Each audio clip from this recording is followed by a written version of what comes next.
환율 지금 문제가 크죠. 환율이 계속 올라가고 있다.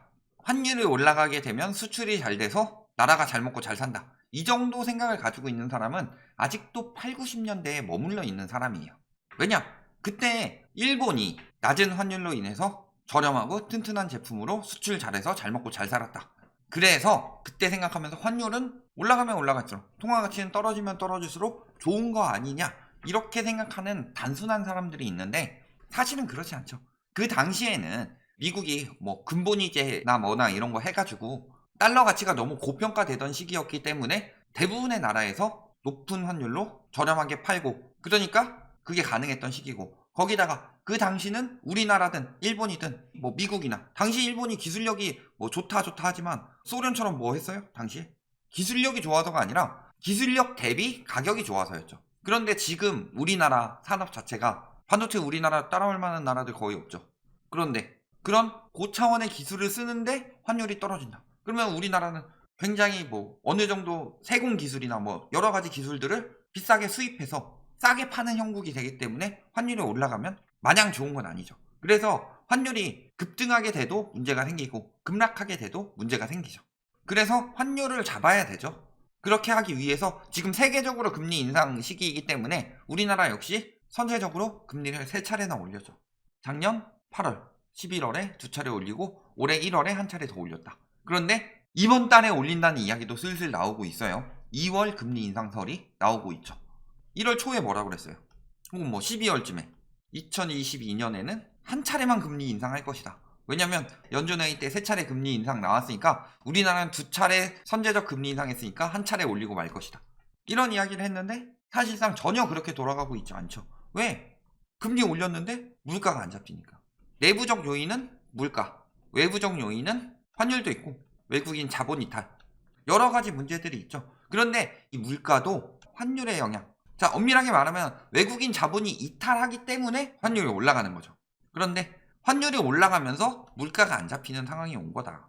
그러니까 이 물가를 잡기 위해서 금리 인상하는 이유가 뭐예요? 금리 인상이 뭐다? 화폐 가치를 높이는 거죠. 화폐 가치를 높여서 물가가 상승하는 것을 막겠다라는 건데 금리 인상을 했음에도 불구하고 화폐 가치가 떨어지고 있다는 건 무슨 소리예요? 금리 인상이 역효과가 나고 있다가 아니라 금리 인상이 부족하다. 화폐 가치가 떨어지는 이유는 뭐예요? 돈이 풀렸기 때문이죠. 그러니까 10,000원 풀려 있을 때 1,000원짜리 물건이라면 돈을 더 많이 풀어서 12,000원을 풀게 되면 화폐 가치가 그만큼 떨어지기 때문에 물건값이 1,200원으로 오른다. 이게 자본주의의 논리죠. 즉 화폐 가치가 떨어지는 이유는 돈이 풀려서입니다. 그렇다면은 진짜 뭣도 모르는 인간들이 하는 얘기가 뭐냐? 정부에서 집값 잡으려고 대출 규제를 한다. 대출을 안 내준다. 집값 잡으려고. 근데 문제는 핵심은 뭐예요? 대출을 내준다는 것 자체가 시장의 유동성을 불어넣는 거죠. 시장의 유동성을 너무 많이 불어넣었기 때문에 지금 생겨난 현상이 뭐다? 인플레이션이다. 근데 문제는 뭐예요? 인플레이션은 높은데 대출을 너무 많이 내줬기 때문에 가계부채는 위험 수준을 이미 넘어섰죠. 세계 최고 수준까지 올라갔죠. 그렇기 때문에 이자 부담은 높죠. 그러면은 유동성을 회수를 해야 돼요. 상식적으로 생각을 해봤을 때 욕조에 물을 이렇게 받아요? 그러면은 마개도 빼야 하지만 해야 되는 건 또 뭐예요? 수도꼭지도 잠가야죠. 수도꼭지 계속 틀어놓고서 마개 빼면 뭐해? 그러니까 수도꼭지 잠그는 게 대출 규제인 거예요. 금리 인상해서 마개 빼가지고 해소하는 거고 미국이 양적 긴축하기 위해서 마개 빼고 그 전에 수도꼭지 잠그는 테이퍼링 하는 것처럼 부동산 잡으려면은 코로나 터지든 미중 무역전쟁 터지든 금리 계속 올렸으면 돼요. 근데 왜 금리 안 올렸어요? 금리 왜 낮췄어요? 부동산이 핵심이 아니니까. 부동산은 지금 따라오는 현상인데 문제점이 여러 가지가 있었죠. 첫 번째는 세계적으로 가계대출을 축소하는데 우리나라는 더 확대했던 점.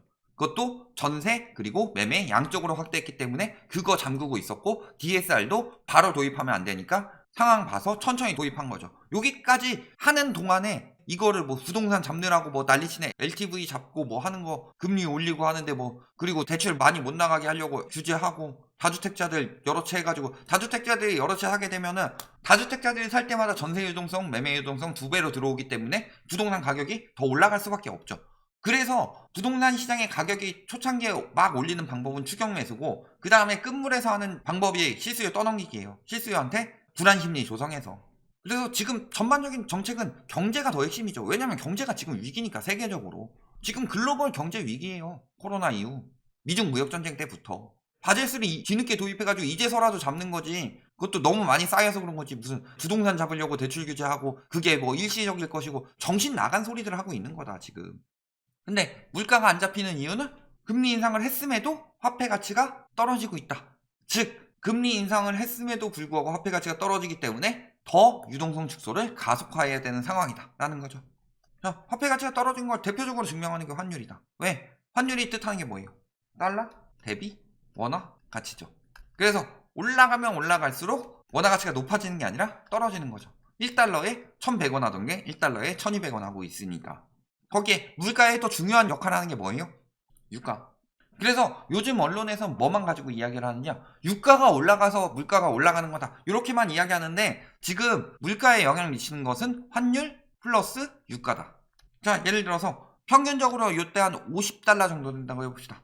그러면은 50달러 어치 환율이 1100원일 때 1배럴당 50달러니까 1배럴을 수입하기 위해서는 50달러 즉 55,000원이 필요했죠. 근데 환율은 1200원으로 오르고 유가는 88달러로 올랐죠. 그러면은 88,000원 되는 거죠. 환율이라도 가만히 있었으면. 근데 환율이 1200원이 돼버렸어요. 그러면 얼마가 되는 거예요? 105,600원. 거의 근 2배 가까이 뛰었죠. 즉 유가 올라가는 거 외에 환율까지 같이 올라가기 때문에 물가가 올라갈 수밖에 없는 거다. 그러니까 물가를 잡기 위해서 왜 금리 인상을 해야 돼요? 돈을 줄이는 것도 있지만 환율도 막아서 우리나라는 수입 의존도가 크기 때문에 환율을 낮춰야지 수입하는 금액이 싸지죠. 그러니까 물가가 잡히는 거다.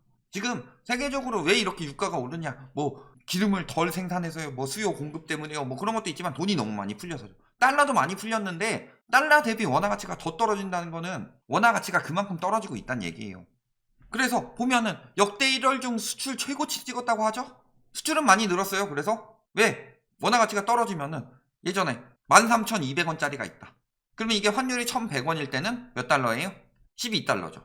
근데 환율이 1,200원으로 올라가게 되면 11달러로 살 수 있으니까 수출은 많이 될 수는 있는데 문제는 뭐예요? 개당 수익은 줄어들게 되겠죠. 반대로 수입을 하게 되면 12달러에 샀던 것들 1,100원일 때는 13,200원이 됐는데 1,200원이 되면은 14,400원이 되죠. 그래서 수입하는 가격은 더 많이 올라가니까 물가에 영향을 크게 주는 거죠. 그러니까 수출은 최고로 많이 찍었어도 손해가 크죠. 수출 역대 최고치를 찍었는데 무역은 계속 적자가 나더라. 12월부터. 왜? 11월부터 테이퍼링 들어갔으니까.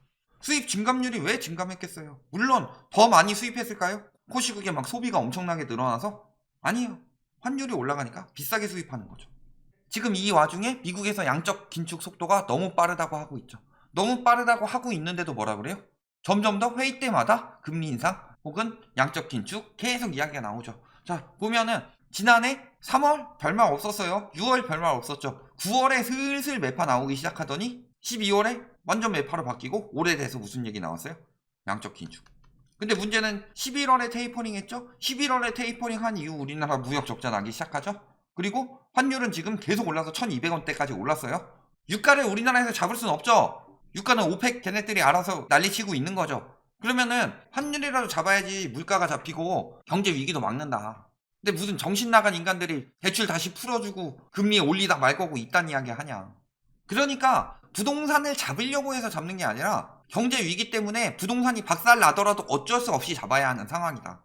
그런데 지금도 뭐 10% 오른다느니 뭐 2% 오른다느니 공급이 부족해요. 공급이 부족하면 뭐예요? 돈이 없는데 사람들이. 공급이 부족해서 사람들이 돈이 없으면은 못 사요. 당연한 거 아니에요? 지금 미국에서 얼마나 인플레이션이 심하냐. 40년 만에 최악 수준이라고 하죠. 누구 탓인가 논란 이러고 있는데 얼마나 지금 이게 안 잡히고 있으면 이런 일이 있었죠. 인플레 지적한 기자에게 멍청한 개땡땡 하고 욕설 X 같은 뭐 이런 욕 했다고 하죠. 인플레이션 이야기를 하니까 얼마나 스트레스 됐으면. 이게 잡으려고 하는데도 안 잡히니까. 미국에서도 지금 저러고 있어요.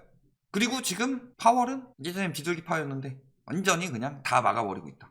그러니까 연준 위원들도 다 매파로 바뀌고 비둘기파였던 사람들도 매파로 말 바꾸고 있고. 왜? 인플레이션이 장난 아니니까. 근데 미국에서 인플레이션이 저렇게 되는데 환율이 올라가게 된다라고 하면 우리나라 인플레이션은 실질적으로 더 심해진다는 얘기예요. 우리나라가 수출 국가인데 환율이 올라가면서 수출보다 수입이 더 많이 되니까. 미국 같은 경우는 예전부터 수출보다 수입이 훨씬 더 많이 됐죠. 그래도 미국이 버틸 수 있는 이유는 미국이 기축통화이기 때문이다. 근데 우리나라는 그러면 오래 못 버텨요. 그런데도 뭐 지금 적당히 금리 올리다가 집값 떨어지기 시작하면 폭락을 막아야 되니까 적당히 금리 올리다 말 것이다. 서브프라임 무기지 사태가 터지는 게 나아요? 아니면 외환위기 IMF 한 번 더 터지는 게 나아요? 생각을 해라 좀. 무슨 이야기예요? 파월 완전히 다른 사람 됐고 무엇이든 할 수 있다고 하고 올해 연준이 금리를 얼마나 올릴지는 인플레이션이 얼마나 빠르게 내려오느냐에 달려있다. 그래서 물가가 내려가기 위한 긍정적 환경이 조성되기 시작한다면 올해 4번만 올릴 것이다. 그래서 최소 4번의 금리 인상이 이뤄질 것이며 내려오더라도 높은 수준을 유지할 경우 회의 때마다 금리를 올릴 가능성이 남아있다. 즉 최소 4번 이상은 올린다. 왜 지금 우리나라에서 지금 2월 금리 인상 이야기가 나오고 있냐? 저번에 1월 금리 인상 하기 전에 주식하는 사람들 모아가지고 그런 사람들만 모아놨겠죠? 모아가지고 뭐라 그래요? 얘기했던 게 올해 금리는 1.25에서 1.75%로 끝날 것이다. 이딴 이야기를 하고 있었는데 저희 계속 뭐라 그랬어요? 최소 2% 이상 올려야 된다고 하고 있었죠. 2% 이상 올려도 실질금리는 마이너스니까 지금 이럴 때 한 차례만 올리고 말 것이다 이딴 이야기 했는데 보니까 지금 미국에서 금리를 더 빨리 올린다 하고 있으니까 2월 금리 인상 이야기가 나오고 있다. 그 사람들이 무슨 경제 전문가예요? 한 차례 올린다는 인간들이. 결론 물가 그리고 무역 적자는 환율의 영향이 크다. 그러면은 환율 및 자본 유출을 막기 위해서 유동성 축소가 필요한데 이 때문에 금리 인상이 과도하게 들어가는 거다. 미국보다 더 많이 들어가는 이유요? 미국보다 더 많이 들어가는 이유는 미국보다 더 많은 가계부채를 보유하고 있기 때문이죠. 1인당 GDP 대비. 그렇기 때문에 부동산이 무너지고 자산시장이 무너지고 이런 것들 지금 걱정할 때가 아니다. 이런 것들 걱정해가지고 금리 인상 늦추게 되는 순간에 외환위기가 일어날 수도 있다. 따라서 지금 세계적으로 자산시장이 붕괴되고 있는 가운데도 우리나라는 유동성 축소가 더 크게 들어갈 수밖에 없다. 왜냐하면 선제적 금리 인상을 3차례나 했음에도 불구하고 환율이 계속 올라가고 있기 때문에 이렇게 알아두시면 되겠습니다.